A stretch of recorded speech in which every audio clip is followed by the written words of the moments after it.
Hello, welcome to Get Your Mind On. I'm Lori Stohs. So last week I was in one of the offices that I work with, and I saw Tracy. And Tracy was kind of down. She just was not in her place. She was just kind of ho-hum, not feeling so excited, was going about her work and sharing some of the discoveries that she had, but I could tell she just wasn't herself. Well, but that was herself. Have had a tendency to see her in that place lately. Then I saw her another time in the week, and I saw a totally different person. I saw this energy, and I saw this confidence, and I saw this smile on the face, and the enthusiasm, and the positive nature. And I was like, whoa, I love this Tracy. And I stepped back and said, what's different?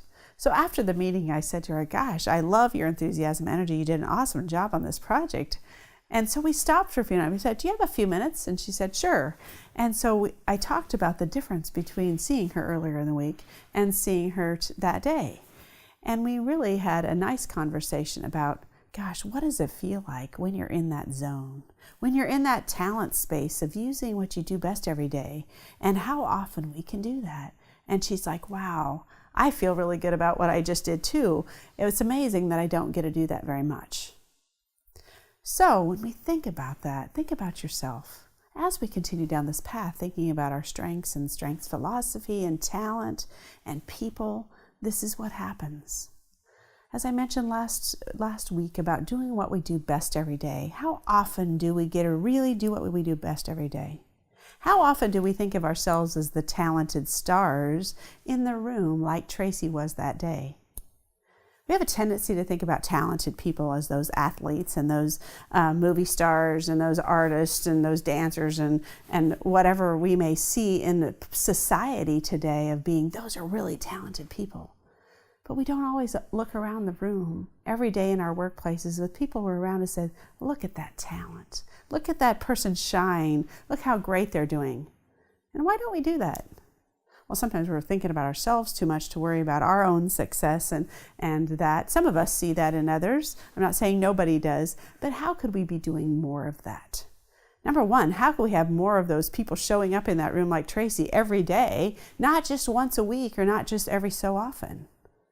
So think about yourself and think about how much am I showing up where I am full of energy and in that zone and in that place where I am just happy.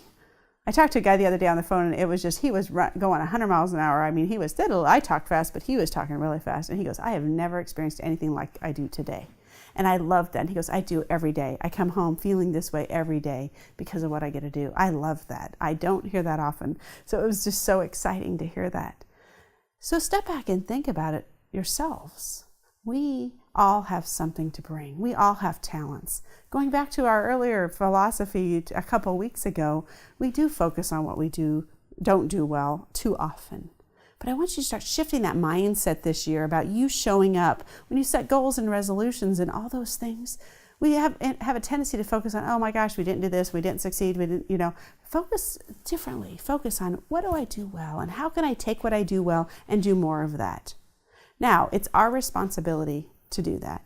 It's our manager. You might say, well, that's my manager's job. Well, hello, you accepted the job, okay? And you need to have a conversation with that manager if it's not working for you or if you're not getting to do what you do best every day, because how many times are you talking about it? So I want you to do a little activity where you list the key areas of your job down on one side of the paper. And then just kind of capture that and say, these are the things that I love to do every day. These are the things that I love when I'm in that place. And these are the things that that drain me. So what energizes me and what drains me, or what I love and what I loathe, however you want to put it, on two sides, one side of the paper love, one side of the paper loathe. And just look at that. And then look at your work and say, how much do I get to do this?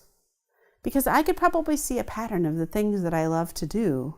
Do I get to do them once a week, once a month, once every 6 months, once a year, or never? And look at that and step back and say, gosh, what do I get to do every day? Why am I feeling drained? This is why, because I don't get to do what I do best every day. So thinking about that, we need to step back and do that. So I really want you to take some time this week to do this. And then find the things that are yours. And many of you have taken StrengthsFinder. If you haven't, you need to go online to Gallup Strengths Center and take the StrengthsFinder assessment, because sometimes we don't put a name to those things that we are. We think, well, everybody's like that. It's so funny how everybody says, well, everybody does that. And I say, yeah, no, everybody doesn't do that. I work with people every day, and no, they don't do that. You do that. And it's a great gift, and you need to capture it and use it every day. So how do we really think about it? So first, if we have a problem naming it, first we need to name it. I am great at this. I am great at accomplishing things and getting things done. I'm great at the ideas and seeing the big picture. I'm great at the details in the organization. I'm in tune with people's feelings. We need to give those a name. So you need to name it. Then you need to claim it. And you say, you know what, when we're sitting around the table at a work meeting, I say, I'll take that, because you know what, I feel like that's something I can contribute in a positive way.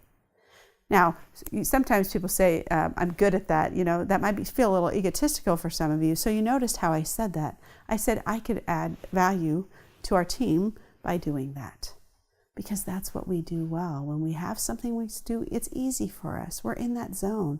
So name it. Name what you can do well. Claim it. And then aim it. Aim it to some positive, productive things that you can do and you can give every day. Now, that might be in the workplace, that might be in your family, that might be in your contributions that you do in volunteering. Wherever it is, we all bring value, and we all can contribute something in that way. So there's many ways to understand that, but we have a tendency to sometimes never feel like we get to do it enough. So I want you to think about, how can you do what I do best every day to a different level? How can you do it more often? Because you might say, Lori, this resonates with me. What do I do? This isn't what I get to do every day. One thing every day, okay? If you're doing it once a week, you do it once a day, and just try to be thinking about number one, you got to find what it is. You got to find it and name it and claim it. And then you got to start aiming it towards where you want it to go. So take some time to really think about that for yourself. So for Positive Charge this week, what are the things that you can contribute? What do you do when you're in that zone? What are the things that you love? What are the things that loathe or drain you or energize you, however you want to put it? And how can you do the things that you love to do more consistently? We all have talents. We all have strengths. We all bring value to organizations, but sometimes we just need to do it more often. We need to live in that zone. We need to be that Tracy in that place when it feels really good and you're showing up, because the energy and the contribution that you can give is greater than you can ever imagine. Thanks for joining us today, and remember to get your mind on.